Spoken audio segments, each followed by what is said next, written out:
আমার স্ত্রী চাকরিতে যোগ দেওয়ার পর থেকে খুবই ব্যস্ত হয়ে পড়েছিল।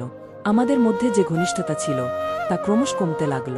ঠিক তখনই আমার জীবনে আমার স্ত্রীর এক বান্ধবী এসে হাজির হয়, যে আমাকে খুব যত্ন করতে শুরু কর।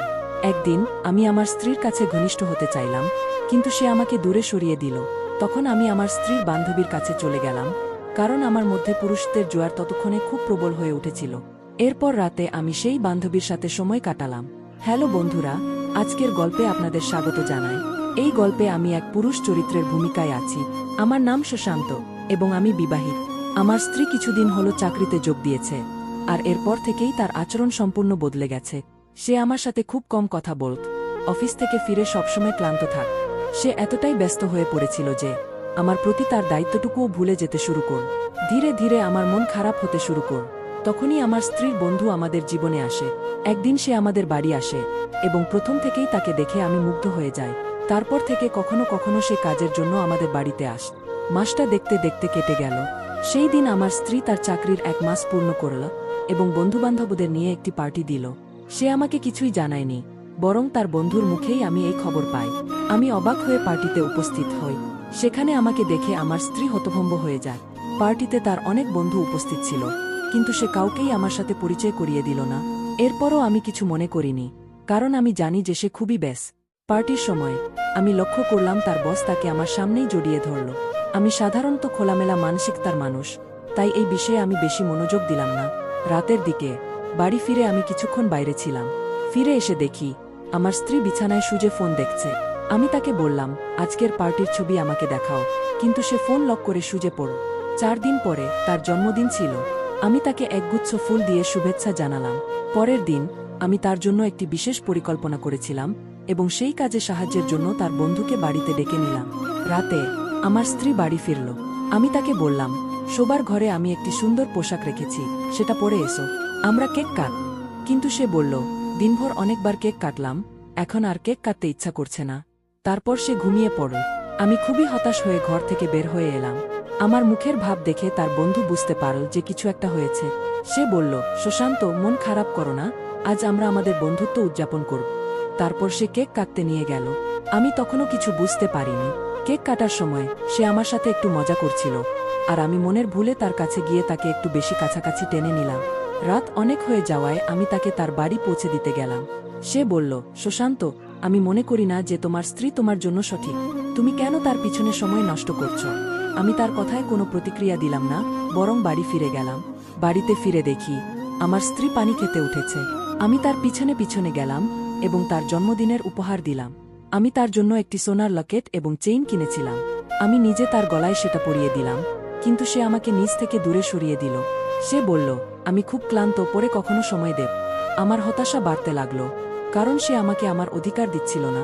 আমি তার কাছে বললাম, কিছু দিনের জন্য ছুটি নাও, আমি নিজেও ছুটি নিচ্ছি, আমি তোমার সাথে সময় কাটাতে চাই। কিন্তু সে আমাকে বলল, আমি ছুটি নিতে পারবো না, অফিসে অনেক কাজ জমে আছে। দেখতে দেখতে 2 মাস কেটে গেল, আর সেই মাসের 1ম তারিখে ছিল আমার জন্মদিন। আমার আশা ছিল যে সে কিছু একটা বিশেষ পরিকল্পনা করবে, কিন্তু সকালে তার আগমন ঘটে। সে ফুলের তোড়া নিয়ে হাজির হয়। আমার স্ত্রী তখনও ঘুমাচ্ছিল। তার বন্ধু আগে আমাকে জন্মদিনের শুভেচ্ছা জানায়। আমি তাকে জিজ্ঞেস করলাম, তুমি কিভাবে জানলে আজ আমার জন্মদিন? নিশ্চয়ই তোমার বন্ধু জানিয়েছে। সেদিন আমার জন্মদিন ছিল, কিন্তু সকাল থেকে সানায়ার কাছ থেকে কোনো শুভেচ্ছা পাইনি। এদিকে দুপুর 3টায় আমাকে ফোন করে তার বাসায় ডাকল। আমি ভাবলাম, নিশ্চয়ই সানায়া আমার জন্য কোনো বিশেষ পরিকল্পনা করেছে এবং একটার মাধ্যমে আমাকে তার বাসায় আমন্ত্রণ জানিয়েছে। ছুটি নিয়ে বাসায় ফিরে গেলাম। একটার বাসায় পৌঁছানোর পর দেখি সে সম্পূর্ণ প্রস্তুত হয়ে আমার সামনে দাঁড়িয়ে আছে। ছোট পোশাকে সে ছিল অপূর্ব সুন্দরী। আমার সামনে পৌঁছাতেই তার দিকে রজনীগন্ধার পাপড়ি ছিটানো হলো। আমি অবাক হলেও খুব খুশি হলাম। বাসার ভেতরে ঢুকে বুঝলাম, এসব সানায়ার কাজ নয়, বরং একটারই পরিকল্পনা। আমার জন্মদিনের জন্য সে এত আয়োজন করেছে, অনেক খরচও করেছে। সে তো তার কাজ থেকেও ছুটি নিয়েছিল আমার জন্য। আমার জন্য নিজ হাতে নানা রকম খাবারও তৈরি করেছিল। আমি তার এই কষ্ট বৃথা যেতে দিতে চাইনি, তাই হাসিমুখে তার সঙ্গে জন্মদিন উদযাপন করলাম। উদযাপন শেষে আমি বললাম, এখন আমাকে বাসায় ফিরতে হবে। আমি বাসায় ফেরার জন্য প্রস্তুতি নিচ্ছিলাম, ঠিক তখনই সানায়ার ফোন এলো। সে জানালো, আজ বাসায় ফিরতে পারবে না, অফিসে অনেক কাজ আছে এবং রাতটা সে তার এক বান্ধবীর বাসায় কাটাবে। এর মানে সানায়া আমার জন্মদিনটাই ভুলে গেছে। আমি রাগে ফেটে পড়লাম। আমার মনের অবস্থা দেখে একটা আমাকে তার শোবার ঘরে নিয়ে গেল। সে আমার হাত ধরল এবং বলল, শশাঙ্ক, সানায়ার প্রতি এত মনোযোগ কেন? ও তো কাজে ব্যাস। আর তোমার বন্ধুও তো তোমার জন্মদিন স্পেশাল করে তুলেছে, তাহলে এত রাগ কিসের? একটার স্পর্শে আমার মনের ভেতরে ভিন্ন চিন্তা উদয় হতে লাগল। আমি একটাকে আগে কখনো এভাবে দেখিনি, কিন্তু সেই দিন থেকে ওর উপস্থিতি আমার কাছে অন্যরকম হয়ে উঠল। সে যেন ইচ্ছাকৃতভাবে মোবাইলটি হাত থেকে ফেলে দিল এবং সেটা কুড়াতে নিচু হল। তার এই কৃত্রিম ভঙ্গিমা দেখে আমি মুগ্ধ হলাম। একটা আমার দিকে আরও কাছে চলে আসলো। তার এই আকর্ষণে আমি বেশ প্রলুব্ধ হচ্ছিলাম। আমাদের মধ্যে কিছু ঘটতে চলছিল। হঠাৎ আমি নিজেকে সামলে নিলাম এবং বললাম, একটা, তুমি যা করছো তা ঠিক না। আমরা বন্ধুত্বের সীমা অতিক্রম করতে পারি না। আমি আমার স্ত্রীকে ভালোবাসি। একটা কষ্ট পেলেও বলল, ঠিক আছে শাং, আমি তোমাকে কখনো বাধ্য করব না। যখন ইচ্ছা করবে তখন আমার সঙ্গে কথা বলতে এসো। একটার কথা শুনে বুঝতে পারলাম সে আসলে কি বলতে চেয়েছে। পরদিন সানায়া বাড়িতে ফিরে এলো, কিন্তু আমাকে জন্মদিনের শুভেচ্ছা জানায়নি। আমি নিজেই তাকে মনে করিয়ে দিলাম। সে একরকম বিরক্তির সুরে বলল, হ্যাঁ, জন্মদিন তো ছিল, তবে এত বড় ব্যাপার কি? প্রতি বছরই তো আসে। আমি সানায়াকে শান্ত করার জন্য তার কাছে গিয়ে কিছু সময় কাটানোর চেষ্টা করলাম, কিন্তু সে আমাকে হাত ছাড়িয়ে দূরে সরিয়ে দিল। তার এই আচরণে আমার মনে ভিন্ন কিছু উদয় হতে শুরু করল। অবশেষে আমি একটার কাছে চলে গেলাম। তাকে ফোন না করেই রাত 10টায় তার বাসায় পৌঁছালাম। একটা তখন নৈশবস্ত্র পরেছিল এবং তাতে অসাধারণ লাগছিল। সে আমাকে দেখে বিব্রত হয়ে শোবার ঘরে গিয়ে নিজেকে একটা শাল দিয়ে ঢেকে নিল। আমি বাড়িতে একা থাকি, তাই নিজের মতো করে পোশাক পরি। হঠাৎ তোমার আগমনে বদলানোর সময় পাইনি, একটা বলল। তার এই সাদাসিধা আচরণ আমাকে প্রলুব্ধ করল। তার কাছে গিয়ে বললাম, একটা, শাল পরার দরকার নেই। আমি তো তোমার পর নয়, তোমার সেরা বন্ধু। আমার কথা শুনে একটা লজ্জায় মুচকি হাসল এবং আমি তার আরও কাছাকাছি গেলাম। সে আমার কাছে আসতে দ্বিধা করছিল না। পরদিন একটা আমাকে তার অফিসে তৎক্ষণাৎ আসতে বলল। এই প্রথমবারের মতো সে আমাকে অফিসে ডেকেছিল, যেখানে সানায়া কখনোই আমাকে ডাকার সাহস করেনি। একটা বলল, শাঙ্ক, এটা খুব জরুরি, তোমাকে আসতেই হবে।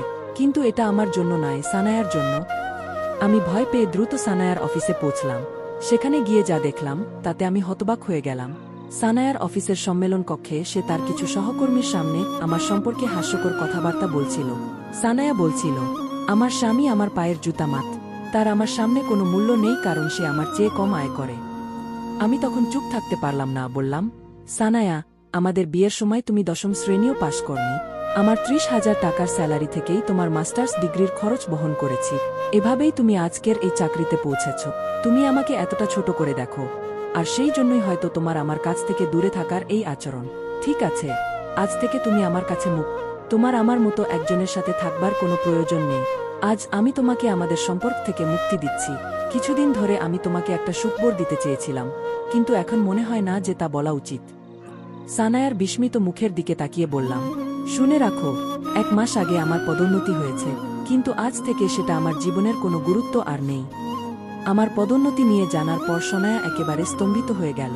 আমি এখন ম্যানেজার পদে এবং আমার বেতন 30,000 টাকা থেকে বেড়ে 1 লক্ষ টাকা হয়েছে, অর্থাৎ পুরো 7,000 টাকা বেড়েছে। শুধু তাই নয়, কোম্পানি আমাকে থাকার জন্য একটি বিলাসবহুল ফ্ল্যাটও দিয়েছে।